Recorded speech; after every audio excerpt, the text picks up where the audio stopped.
on to the introduction.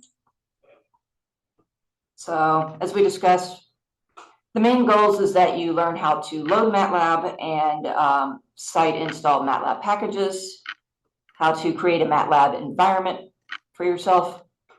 That's mainly to, and by that I mainly mean getting each individual release up and running, because you'll have to, there is one step that you have to repeat for every individual release that you use. You'll learn how to write a batch script for running in MATLAB. You'll learn how to use MATLAB in parallel mode. You'll learn how to use GPUs with MATLAB, and later on in the course you'll learn the how to use MATLAB for machine learning. We'll be covering best practices at these 5 different facilities. There are other facilities in Sweden that we do not cover, but it's still going to be fairly similar. Again, we'll be covering toolboxes and add-ons and HPPC performance with MATLAB, but we do not cover improving your MATLAB coding skills. So it's assumed that you know basic, it's assumed that you have a fairly strong understanding of MATLAB code as it is. So hopefully everybody who was at the login session already got the tarball and or downloaded the tarball on their own. Raise your hand if you have not done that, or if you still need help doing that.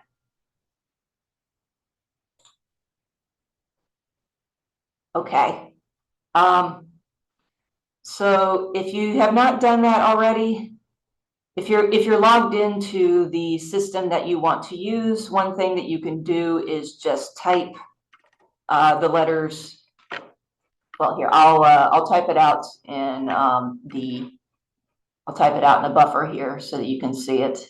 You find Emacs, there it is. So all you have to do to get this is let's see, copy the link. Let's open this link here. Yeah, so if you have not downloaded the exercise files yet, just copy this line right here. This is in the so you can get to it by clicking this link and then copy this to your terminal on the machine that you want to use. All right, I'm going to click away from that. We already covered the schedule. So let's talk a bit about MATLAB.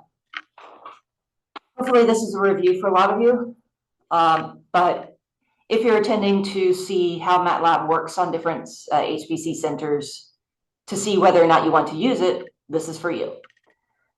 So what MATLAB is a numerical computing environment, and it's something I would call a 4th generation programming language. And by generation, we mean sort of levels of abstraction away from the generations in computing languages are sort of the levels of abstraction away from the code that the computer understands and toward human readable instructions.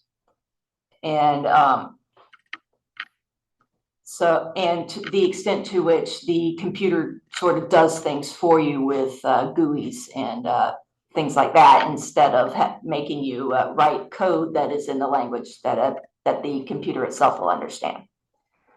MATLAB was developed is proprietary software developed by MathWorks. It allows matrix manipulation, plotting, implementation of various algorithms, creation of user interfaces, and interfacing with programs in other languages. And although it's numeric only, there is a toolbox option that uses the MooPad symbolic engine, which allows computer algebra and symbolic math. Perhaps the nicest thing about MATLAB is that it's a very low code interactive environment.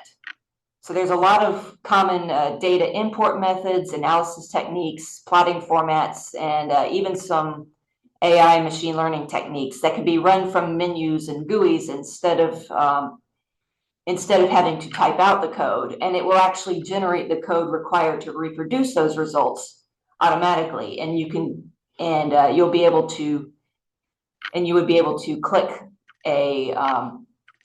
an option in the GUI to view the background code that's being generated. It has a rich library of toolboxes and add-ons for different STEM disciplines, especially for modeling and simulations with the SimLink program. And all of the developers of most of these toolboxes are professionals. They do nothing but this for their whole day job. There's also all automatic multi-threading, which can be a double-edged sword, and we'll discuss that in a little bit. You can also set various cluster configurations and parallelization settings graphically, and you can save them to profiles that can be reloaded as you need. There's some full, you can get full documentation straight from the command line at the GUI. That does require the internet access. The main cons are that it's a proprietary software, so you need if you're an industrial user or you don't have a student account, you would need to buy a license and sign up for an account. And some of the add-ons require a separate license. With respect to the two-language problem, which is where one can optimize for either performance or ease of prototyping, but not both, or that sort of ease of writing out the code quickly. That's what I mean by prototyping. So it's hard to do both. MATLAB, even more so than Python, is geared towards making it very easily usable and easy to type up the code that you want quickly. So it can run kind of slow, especially if you're starting up parallel pools. Also, the way that MATLAB automates multi-threading means that it will typically hog an entire node unless you explicitly tell it not to. In order to make it not hog a node, at least if you're running it from the command line, you have to set this single comp thread flag as an option. Unless your local cluster is configured to automatically detect if you're on the login node and set that variable for you. A couple of clusters do that, but it's just generally better to be safe than sorry. If you include this, it doesn't hurt anything. If you don't include this and then you run something intensive on the login, you might have your job killed without warning by the administrators, and then the administrators will follow up and chase you down to yell at you. So don't do that. We are very protective of our login nodes because there's only ever a few of them, and all the users have to go through them. So if you tie one up, it affects a lot of users at the same time. Anyway, one other thing about MATLAB is that the built-in plotting functions are nice-ish, but the graphics that they produce are typically very low-resolution raster graphics, and they can lack anti-aliasing, which makes for some not very nice looking plots for if you're looking to produce them for publication. I'm sure there's some add-ons to make that better, but the built-in functions are not great about that.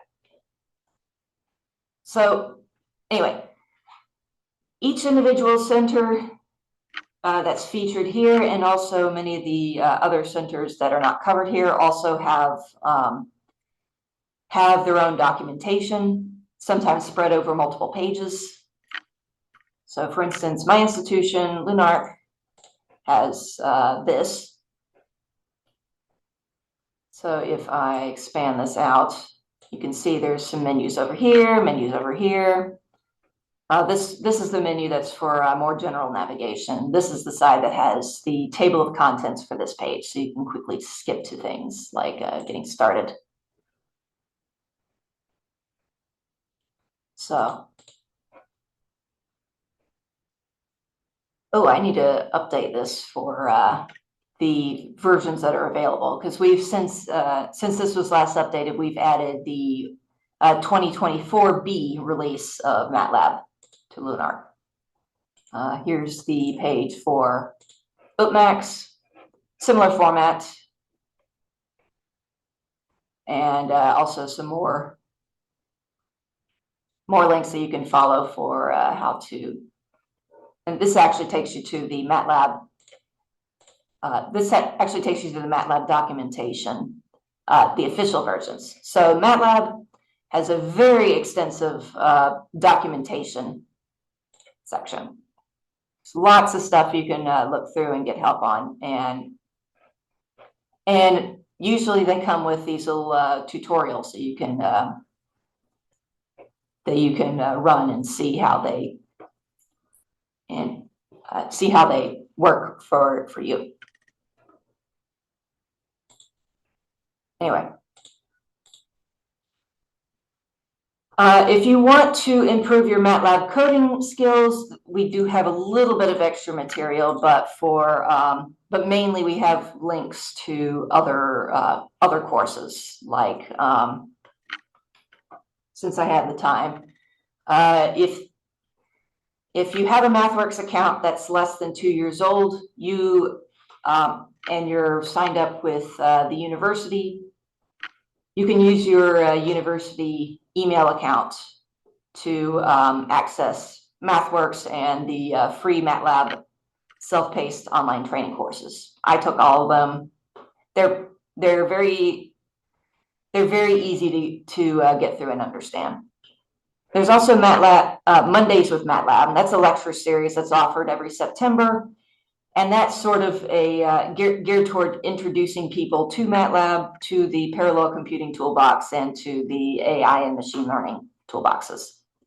The events are posted on the MathWorks website. And if you have an account, you'll automatically be signed up for the mailing list, so you'll be notified of those. You'll also be notified of a lot of workshops for field-specific events, which you may or may not be interested in. So it's up to you whether you want to sign up for that or not.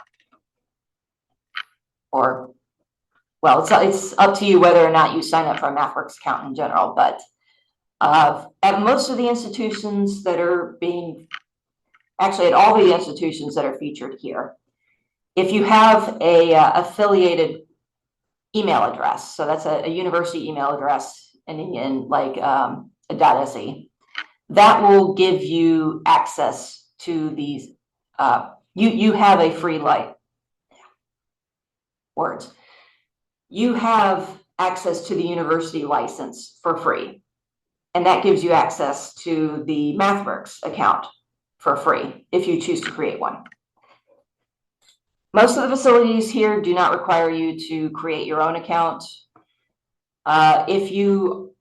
If you're on Dardel and you're asked to create an account, that means that you did not, or either you did not go through the procedures to get your account approved at Dardel, or the staff at PDC have not gotten through the account approval process, or something along those lines.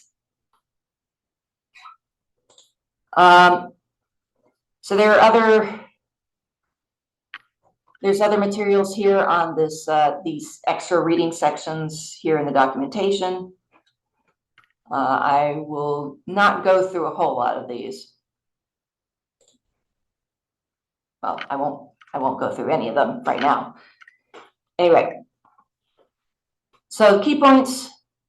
MATLAB is a 4th generation language with an interactive environment that can generate code that handles common problems for you.